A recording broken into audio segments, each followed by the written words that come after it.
அண்ணாமலை பாஜக மாநில தலைவராக இருந்த வரைக்கும் ஓபிஎஸ்க்கு ஒரு செல்வாக்கு இருந்துச்சு. நயினார் நாகேந்திரன் மாநில தலைவராகிறாரு.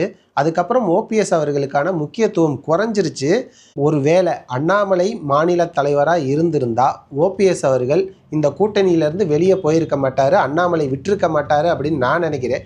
உங்களோட கருத்து என்ன? அண்ணாமலை ஒரு படித்தவர், ஐபிஎஸ்ஸாக இருந்தவர். அவருக்கு இந்த மக்களுடைய அனைத்து சூழ்நிலையும் தெரியுது. அதனால தான் அவர் இருக்கும்போது இப்போ எல்லா கட்சிகளையும் ஒருங்கிணைச்சார். அப்போ யாரும் இப்போ இருக்க ஒருங்கிணைச்ச யாருமே இப்போ முழுமனதோடு இல்லை. ஏடிஎம்கேயோடு இருந்த தேமுதிக போயிடுச்சு. அன்னைக்கு ராமநாதபுரத்தில் சுயேட்சை சின்னத்தில் நின்று 3 லட்சம் ஓட்டு வாங்கி அதை நிரூபித்த ஓபிஎஸ் ஐயா கிடையாது. இது அண்ணாமலை உள்பட பிஜேபியில் உள்ள முக்கிய தலைவர்களுக்கே வருத்தம் இருக்குது. ஆனால் எடப்பாடியோடைய பிடிவாதத்தினால பிஜேபியும் அழிவு கொண்டு வந்தார், எடப்பாடி ஏடிஎம்கேயும் அழிவு கொண்டு வந்தார். இதுதான் இப்போ கலவு யதார்த்தம் உண்மை அதுதான். அண்ணாமலைக்கு ஒரு 3 முறை முதல்வராக புரட்சித் தலைவி அம்மாவால் தொடர்ந்து எத்தனையோ கட்சியில் இருக்கிறாங்க. ஃபஸ்ட்டு அவர் கொடுக்குறாரு, 2வது கொடுக்குறாரு, 3வது கொடுக்குற லெவலுக்கு அவர் இருந்தார்னா அவருடைய உண்மைத்தன்மையை அறிந்து அண்ணாமலை முழுக்க ஓபிஎஸ்ஆவுடைய தனிப்பட்ட செல்வாக்கை நன்கு அறிந்ததுனால தான் அவர் தொடர்ந்து அவரை இந்த நிலைமையில் கூட மனதளவில் அவர் ஆதரிச்சுக்கிட்டு இருக்காருங்கிறது எங்களுக்கு உண்மை.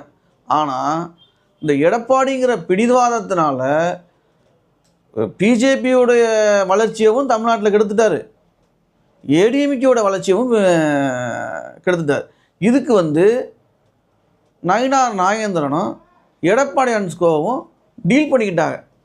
எப்படின்னா 3வது ஆளை விட்டுற வேணாம், நம்மளுக்குள்ள அட்ஜஸ்ட் பண்ணிக்கணும். அட்ஜஸ்ட் பண்ணி என்ன பண்ணணும், ஆட்சிக்கு வந்தால் தானே அட்ஜஸ்ட் பண்ண முடியும்.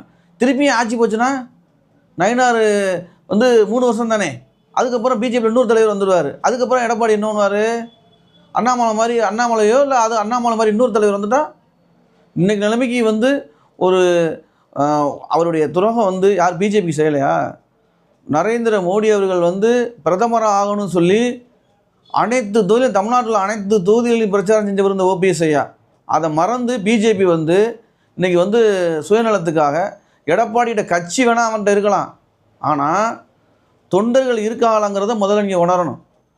ஏன் ராமநாதபுரத்தில் ஏன் ஏடிஎம்கே டெபாசிட் வாங்க போகுது, இது மதுரையில் ஏன் டெபாசிட் போகுது, கன்னியாகுமரியில் ஏன் டெபாசிட் போகுது, அதெல்லாம் நீங்கள் உணர மாட்டேங்கிறீங்க. பிஜேபி அவருக்கு கட்சிங்கிறது குறுக்கு வழியில் கட்சியை கைப்பற்றி வச்சுருக்கார். இது டெண்டர் பாடி, அவருக்கு பேர் அப்போது டெண்டரில் தான் அவர் முழுக்க எல்லாம் பண்ணுவாராம். அந்த டெண்டர் வழியில் குறுக்கு வழியில் கட்சியை வச்சுருக்கார். இதுதான் உண்மை. ஓட்டு போட்டு மக்கள் வரணும், ஆட்சி நடத்துறது எதுக்கு நம்ம அடுத்து ஆட்சிக்கு வரணும்னு நினைக்கிறோம். அடுத்து மக்கள் சேர்த்தானே வந்தால் தானே. பிஜேபி இங்கே தமிழ்நாட்டில் வராது, ஏடிஎம்கே நீ வர போகிறதும் இல்லை. இருக்கிற கூட்டணியும் ஒழுங்காக வேலையும் செய்ய மாட்டாங்க.